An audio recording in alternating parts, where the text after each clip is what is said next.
그는 매일 밤 90%의 확률로 일어날지 모르는 불행을 계산하느라 잠들지 못했다. 하지만 정작 그를 무너뜨린 것은 그가 예상했던 재앙이 아니라 그 재앙을 피하려다 스스로 갉아먹은 자신의 심장이었다. 대한민국의 평범한 50대 가장 대기업 하청업체에서 23년째 만년 부장으로 버티고 있는 박진국 씨.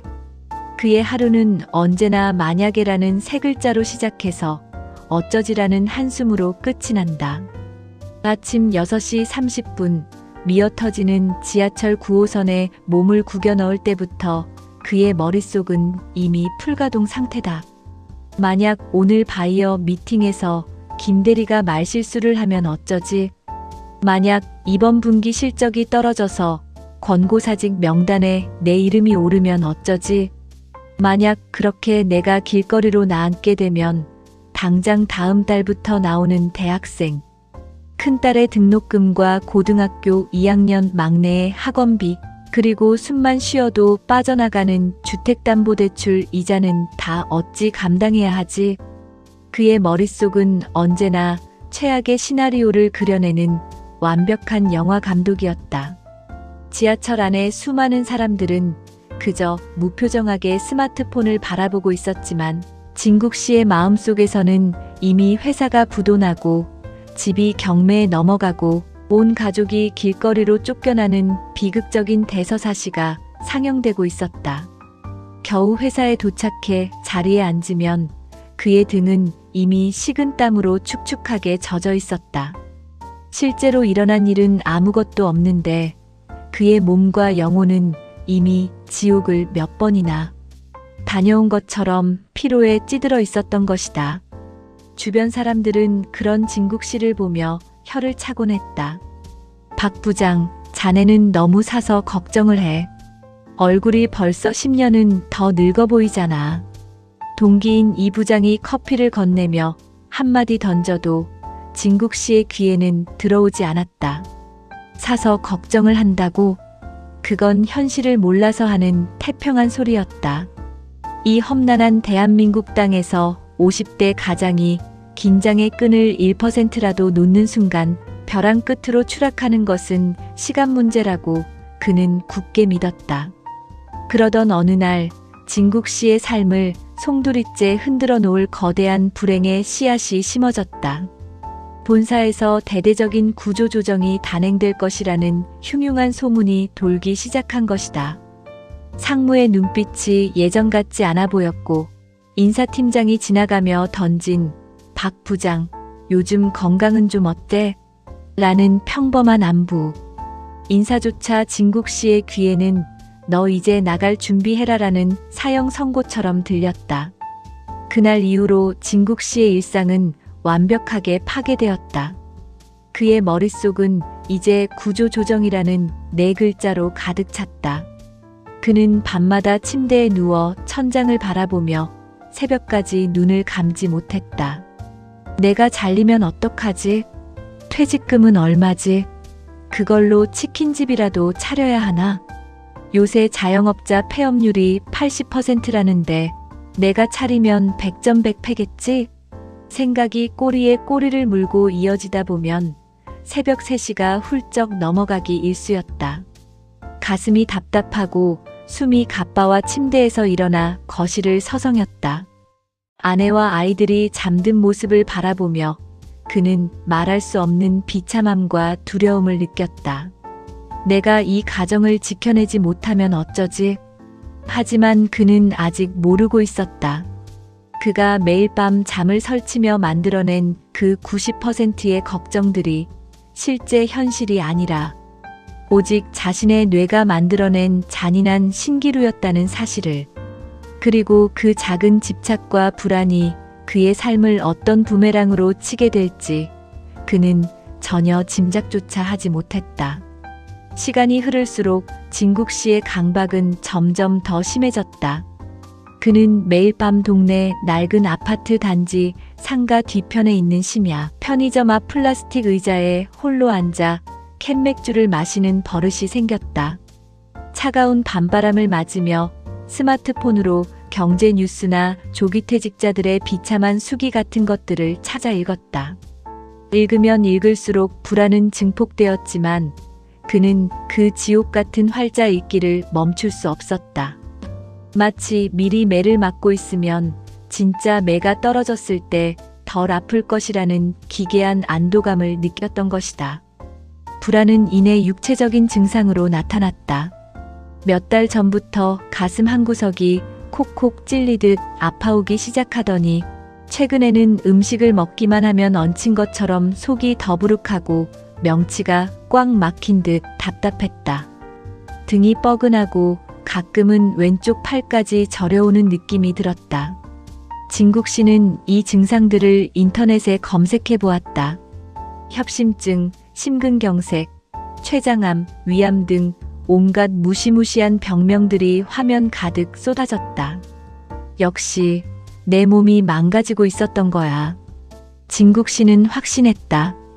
자신이 큰 병에 걸렸으며 이제 곧 쓰러질 것이라고. 만약 내가 암에 걸려 죽으면 남은 가족들은 어쩌지? 보험금은 얼마나 나오나? 약관을 뒤져보니 자살은 안 되고 일반 사망은 금액이 얼마 되지 않았다.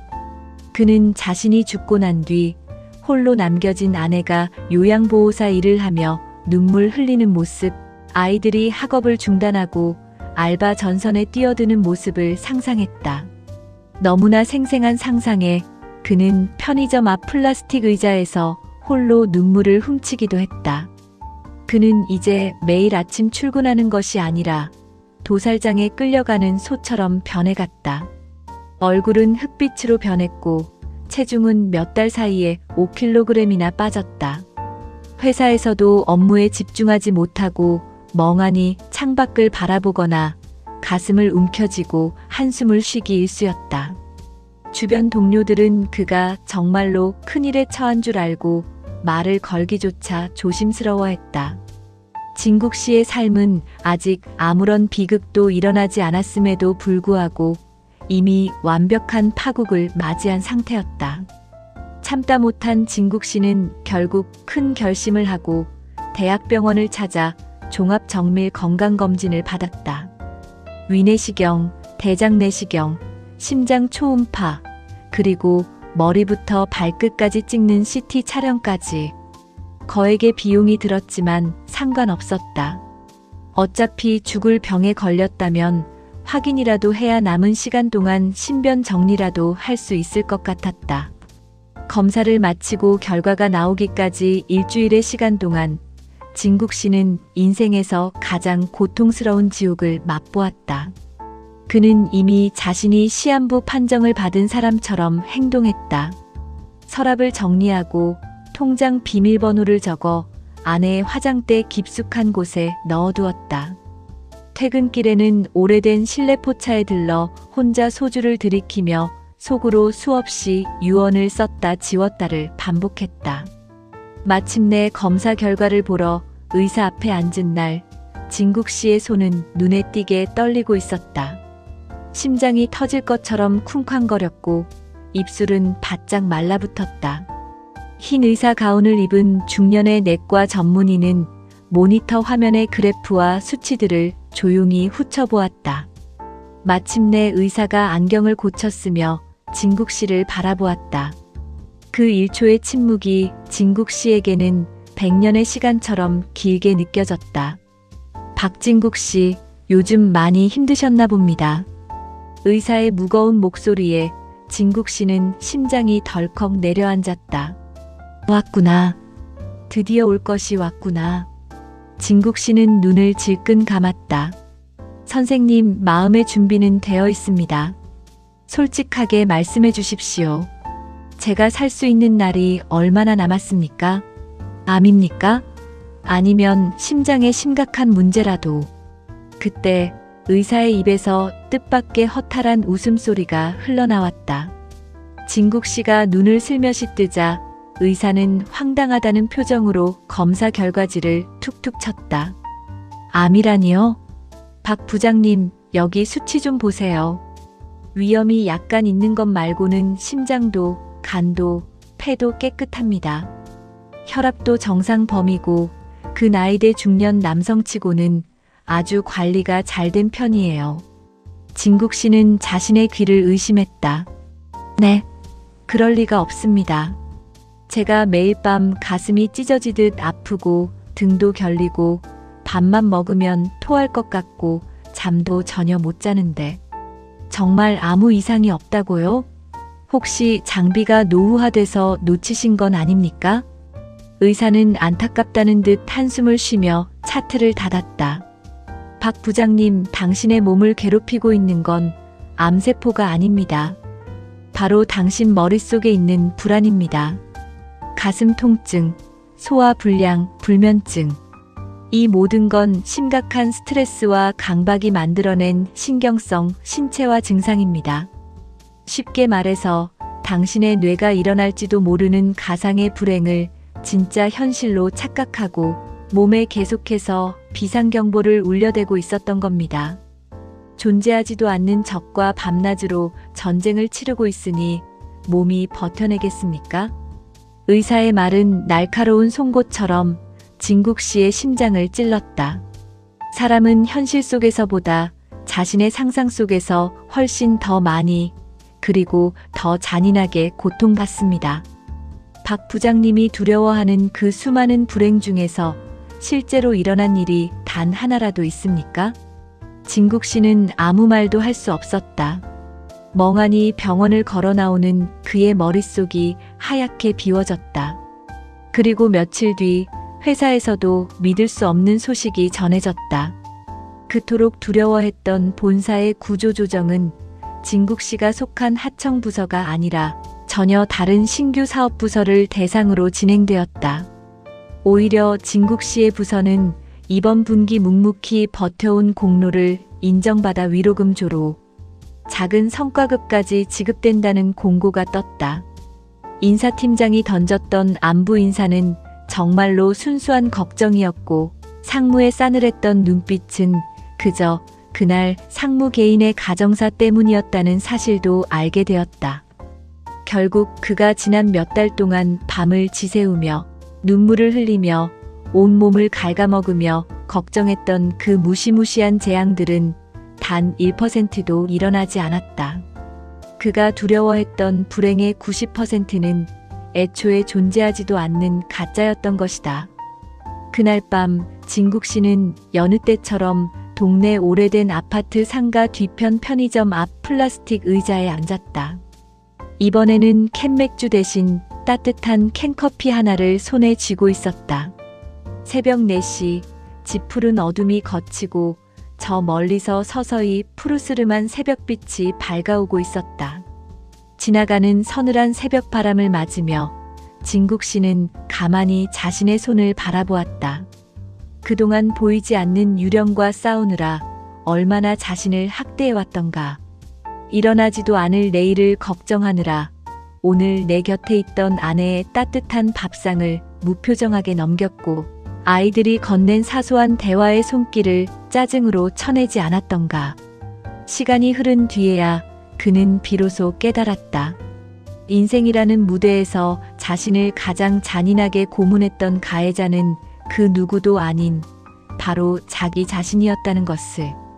두려움이라는 돋보기를 들고 삶의 작은 흠집을 들여다보며 그것이 거대한 파멸로 이어질 것이라. 스스로를 속여왔던 미련함에 눈물이 왈칵 쏟아졌다. 진국 씨는 새벽 편의점 앞 차가운 플라스틱 의자에 고개를 묻고 소리 없이 통곡했다. 그것은 억울함의 눈물이 아니었다. 존재하지도 않는 유령으로부터 마침내 해방된 자가 흘리는 지독하게 쓸쓸하지만 한편으로는 깊은 안도의 눈물이었다. 인생은 매일 닥쳐올지 모르는 불행을 방어하기 위해 사투를 벌이는 전쟁터가 아니었다. 어차피 일어나지 않을 90%의 걱정은 저 멀리 던져두고 지금 내 눈앞에 있는 10%의 현실을, 내 곁에 있는 소중한 이들의 미소를 지켜내는 것. 그것만이 유한한 삶을 살아가는 인간이 할 수 있는 유일하고도 가장 위대한 일이었다. 눈물을 닦아낸 진국 씨의 주머니에서 진동이 울렸다. 아내에게서 온 문자였다. 당신 출근길 추우니까 겉옷 두꺼운 거 챙겨가요. 식탁 위에 비타민 챙겨놨어. 진국 씨는 손에 든 캔커피를 마시며 나직하게 미소를 지었다. 명치의 통증은 어느새 거짓말처럼 사라져 있었다. 그는 자리에서 일어나 집으로 향하는 골목길을 천천히 걸어가기 시작했다. 아직 해는 뜨지 않았지만 그의 마음속에는 그 어느 때보다 밝고 따뜻한 아침이 이미 시작되고 있었다.